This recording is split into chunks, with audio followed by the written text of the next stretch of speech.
Coulombs ललाई explain गरिरहेको छु। अनि कुलम्स लले के भन्यो भन्दाखेरि कुनै दुईवटा चार्ज राख्नुस्, एउटा चार्ज Q1 र एउटा चार्ज Q2। यो चार्ज राख्नु छ भने यो चार्ज कस्तो चार्ज हुनुपर्छ, प्वाइन्ट चार्ज हुनुपर्छ। हेर कुलम्स ल बनेकै हो कसको लागि त, प्वाइन्ट चार्जको लागि। प्वाइन्ट चार्ज भन्नुको मतलब कस्तो त भन्दाखेरि धेरै सानो धेरै कन्फाइन्ड ठाउँमा बनेको चार्ज हो। यदि तिमीले एउटा स्पेयर लिन्छौ, यो स्पेयर लियो, यहाँ धेरै चार्जेसहरु छन्, यहाँ चार्जेसहरु खानी नै छ, यहाँ एउटा चार्ज छ, यहाँ अर्को स्पेयर लिए, यहाँ अर्को चार्ज छ। यस्तो यस्तो डिस्ट्रिब्युटेड चार्जहरुको लागि यो कुलम्स ल जुन हुन्छ it is not valid. It is valid only for के त प्वाइन्ट चार्ज। प्वाइन्ट चार्जको लागि मात्र भ्यालिड हुन्छ यो। त प्वाइन्ट चार्जको लागि भ्यालिड हुन्छ भने उले के भन्यो भन्दाखेरि दुईवटा चार्जेसहरु छ, एउटा चार्ज छ Q1 अर्को चार्ज छ Q2 र यिनीहरुलाई सेपरेट गरिएको छ एउटा डिस्टेन्सले, मानौ r डिस्टेन्सले सेपरेट गरिएको छ भने कुलम्सले स्टेटमेन्ट के दियो भन्दाखेरि दुईवटा चार्ज एक ठाउँमा राखेको छौं भने कि त यिनीहरुको बीचमा एट्र्याक्टिभ फोर्स लाग्छ कि त यिनीहरुको बीचमा रिपल्सिभ फोर्स लाग्छ। यदि एट्र्याक्टिभ फोर्स लाग्छ भने फोर्स अफ एट्र्याक्सन, यदि रिपल्सिभ फोर्स लाग्छ भने फोर्स अफ रिपल्सन। भने द फोर्स अफ इंटरैक्शन मैले लेख्दिए, force of interaction between two charges is directly proportional to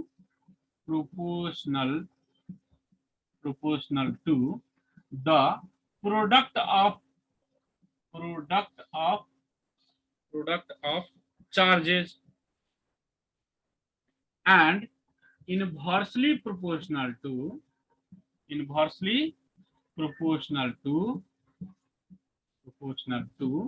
the square of distance between them। है तिमीहरुले ग्रेभिटेशनल ल पढेको होला, Newton's law of gravitation. Newton's law of gravitation में यही कहानी थी, तर कहानी यही हुँदा पनि फरक के थियो भन्दाखेरि यो ग्रेभिटेशनल फोर्स में हामीले दुईवटा चार्जेसहरुको ठाउँमा मास राखेको थियौं, चार्ज हैन मास राखेको थियौं भने दुईवटा चार्जेसहरुको बीचको कुरा गर्छौं, त्यहाँ दुईवटा मासेसहरु बीचको कुरा हुन्छ। कम्पेयर गरौँला एउटा ग्रेभिटेशनल फोर्स र इलेक्ट्रोस्टैटिक फोर्स बीचमा केको कतिको डिफरेन्स छ त्यो कम्पेयर गरौँला। तर त्यो भन्दा पहिला यो स्टेटमेन्टलाई बुझिराखौं कि the force of interaction between two charges is directly proportional to product of the charges and inversely proportional to square of distance between them। Product of charges सँग डाइरेक्टली प्रोपोर्शनल हुन्छ भन्नुको मतलब यो फोर्स जुन छ it is directly proportional to Q1 into Q2। Q1 into Q2 भन्नुको मतलब के, यो Q1 भनेको चार्ज, यो Q1 एउटा चार्ज, Q2 अर्को चार्ज। अब भन्छ सर एउटा नेगेटिभ भयो भने के हुन्छ, हैन एउटा पोजिटिभ। त हेर नेगेटिभ भयो एउटा पोजिटिभ भयो भने दुवै बीचमा एट्र्याक्टिभ फोर्स लाग्छ। यदि यसमा पोजिटिभ र पोजिटिभ छ भने रिपल्सिभ फोर्स लाग्छ। तर फोर्सको म्याग्निट्युड चाहिँ त्यही हुन्छ दुवैको लागि। यदि चार्जेसको अमाउन्ट सेम छ भने नेगेटिभ पोजिटिभ भएर मात्र एट्र्याक्टिभ र रिपल्सिभ लाग्छ, म्याग्निट्युड चाहिँ सेम हुन्छ। त्यही भएर यहाँ हामीले मोडुलस लिने गर्छौं कि हामीले चार्जको म्याग्निट्युड मात्र लिनु छ, यसको नेगेटिभ अथवा पोजिटिभलाई हामीले डिटरमाइन गरिराख्नु परेन। त नेगेटिभ पोजिटिभले यति मात्र बताउँछ कि यिनीहरुको बीचमा एट्र्याक्टिभ फोर्स लागिरहेको छ कि रिपल्सिभ फोर्स लागिरहेको छ। त्यही भएर यहाँ मोड लिदिए मैले। भने F इज अर्को स्टेटमेन्टले के भनेको छ, inversely proportional to square of distance. Inversely proportional to square of distance भनेको 1/d स्क्वायर वा 1/r स्क्वायर। अच्छा यो डाइरेक्टली प्रोपोर्शनल र इन्भर्सली प्रोपोर्शनल को मिनिङ पनि बुझिहाल्यो। डाइरेक्टली प्रोपोर्शनल को मिनिङ के हुन्छ, यदि चार्जलाई बढायौं भने Q1 र Q2 लाई बढायौं भने फोर्स पनि यिनीहरुमा बढ्छ, यदि चार्जलाई घटायौं भने फोर्स पनि घट्छ। डाइरेक्टली प्रोपोर्शनल को मिनिङ त्यही हुन्छ। र इन्भर्सली प्रोपोर्सनल यदि डिस्टेन्स बढाइदियो भने फोर्स घट्छ, डिस्टेन्स घटाइदियो भने फोर्स बढ्छ, उल्टो इन्भर्सली भनेपछि force is directly proportional to product of charges and inversely proportional to square of distance. यो स्टेटमेन्टबाट हामीले दुईवटा रिलेसन निकाल्यौँ। यो मोड लेखिराख्दिनँ म तिमीलाई भन्नको लागि बुझाउनको लागि मात्र भन्थे कि मोडुलस लिने मात्र म्याग्निट्युड मात्र लिने। यो इक्वेसन 1 भइहाल्यो, यो इक्वेसन कति भइहाल्यो 2 भइहाल्यो। यो दुवै इक्वेसनलाई हामीले यदि कम्बाइन गर्यो भने कम्बाइनिङ इक्वेसन 1 एन्ड के त 2 इक्वेसन 1 र 2 लाई कम्बाइन गर्यो भने हामीले पाउँछौं F is proportional to Q1 Q2 by R square. F is proportional to Q1 Q2 by R square भने यो प्रोपोर्सनालिटी को साइन यदि मलाई हटाउनु छ भने यो प्रोपोर्सनालिटी को साइन हटाउनको लागि मलाई एउटा कन्स्ट्यान्ट राख्नु पर्छ K times Q1 Q2 by R square. यो फर्मुला भयो कुलम्ब्स ल को लागि, जहाँ के भन्नुको मतलब प्रोपोर्सनालिटी कांस्टेंट हो, प्रोपोर्सनालिटी के हो त कांस्टेंट हो र यो प्रोपोर्सनालिटी कांस्टेंट जुन हुन्छ नि यो k इज इक्वल टु हुन्छ 1 बाई 4 पाई एप्सिलन।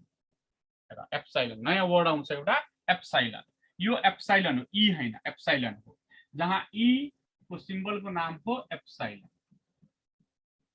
र यो एप्सिलन को नाम यसको आमा बुवाले राखिदिएको छ परमिटिभिटी, परमिटिभिटी अफ मिडियम, मिडियम को परमिटिभिटी। यदि मैले यसलाई फ्री स्पेस को लागि लिए भने फ्री स्पेस को परमिटिभिटीलाई हामीले एप्सिलन नट ले डिनोट गर्छौं। त फ्री स्पेस को लागि के जुन हुन्छ k is equal to 1 by 4 pi epsilon naught हुन्छ, यसको भ्यालु हुन्छ 9 इन्टु 10 टु द पावर 9 हुन्छ।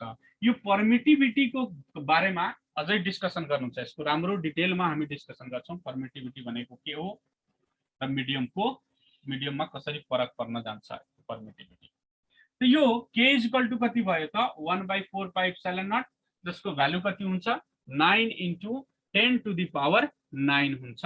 यदि स्पेस को लागि कुरा गरिरहेको छौं अथवा एयर को लागि कुरा गरिरहेको छौं भने मात्र, ठीक छ नि, स्पेस को लागि अथवा एयर को लागि अथवा भ्याक्युम को लागि एयर को लागि, वाटरमा राखेको छौं ओइलमा राखेको छौं कुनै बीचमा अर्को मटेरियल राखेको छौं त्यसको लागि सबैको लागि फरक फरक हुन जान्छ परमिटिभिटी।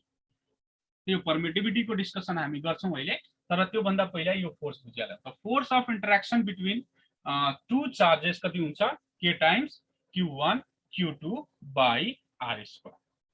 यो त म्याग्निट्युड मात्र बताउँछ भाइ, यसले त के मात्र बताउँछ magnitude, magnitude of force between two charges, magnitude of force between two charges यसले बताउँछ। म्याग्निट्युड मात्र बताउँछ भनेपछि यो स्केलर क्वान्टिटी देखाइरहेको छ, तर फोर्स एक्चुअली स्केलर क्वान्टिटी हैन, यो त एउटा वेक्टर क्वान्टिटी हो। त्यसलाई वेक्टर फर्ममा कसरी लेख्ने त्यो पनि जानिराख्नु पर्छ। त त्यो भन्दा पहिला यो नोट गरिहालौं, त्यसपछि म यसको वेक्टर फर्म बताउँछु।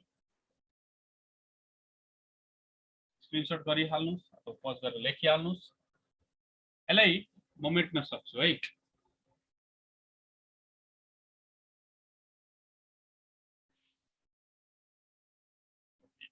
भनेपछि यहाँ स्केलर फर्ममा हामीले फोर्स को फर्मुला निकाल्यौं, दुईवटा चार्जेस पोइन्ट चार्जेस, मैले बेला बेलामा यो कुरा रिपिट गरिरहेको छु, पोइन्ट चार्जेस, डिस्ट्रिब्युटेड चार्जेस हैन पोइन्ट चार्जेस। डिस्ट्रिब्युसन को कुरा हामी पछि गर्छौं, तर पोइन्ट चार्जेस को लागि force of attraction or repulsion is equal to हुन्छ k times Q1 Q2 by R square हुन्छ, k times Q1 Q2 by R square हुन्छ।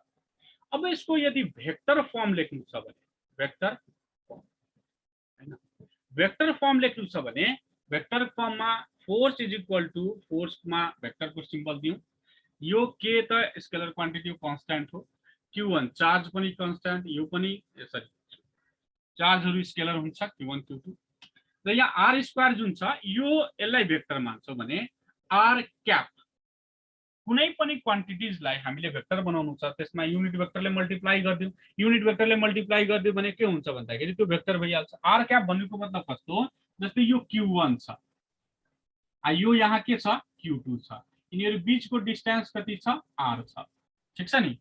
त यो Q1 ले Q2 लाई यतातिर धकाल्छ, यतातिर धकाल्छ भन्नुको मतलब यो फोर्स जुन भयो Q1 ले Q2 लाई धकाल्ने फोर्स F1 भयो मानौ।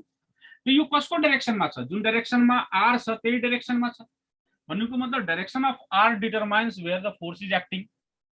जुन लाइन यसको लाइन जोइनिङ जुन छ नि त्यही लाइन जोइनिङमा यो फोर्स लाग्छ भने R क्याप लाग्यो भने यो R क्यापले डिनोट गर्छ, यतिले देखाउँछ म्याग्निट्युड र यसले देखाउँछ डाइरेक्सन,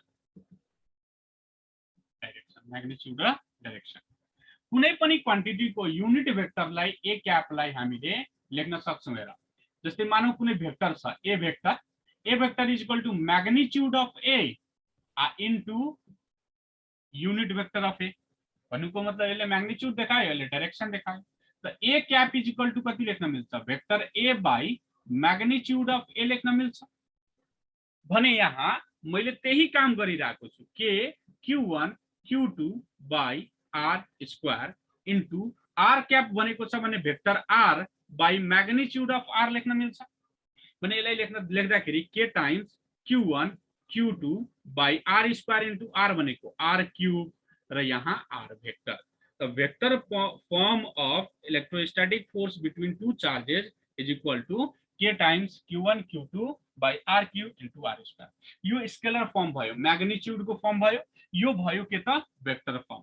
खासै हामीले न्यूमेरिकल्स गर्दाखेरि वेक्टर फर्म त्यति खासै जरुरी हुँदैन, कहिलेकाहीँ जरुरी पर्छ, तर हाम्रो लेभलमा अहिले खासै जरुरी परिरहेको हुँदैन वेक्टर फर्महरु, तर स्केलर फर्म चाहिँ इम्पोर्टेन्ट हुन्छ। तर पनि जानिराख्नु पर्यो, एमसीक्यूजहरुमा सोधिरहेको हुन सक्छ कि वेक्टर फर्मको इलेक्ट्रोस्टैटिकको वेक्टर फर्मको फर्मुला के हो भन्दाखेरि यो जानिराख्नु पर्यो। ठीक, अब यो त दुईवटा चार्जेसहरु बीचको हामीले इन्टरेक्सन कुरा गर्यौं।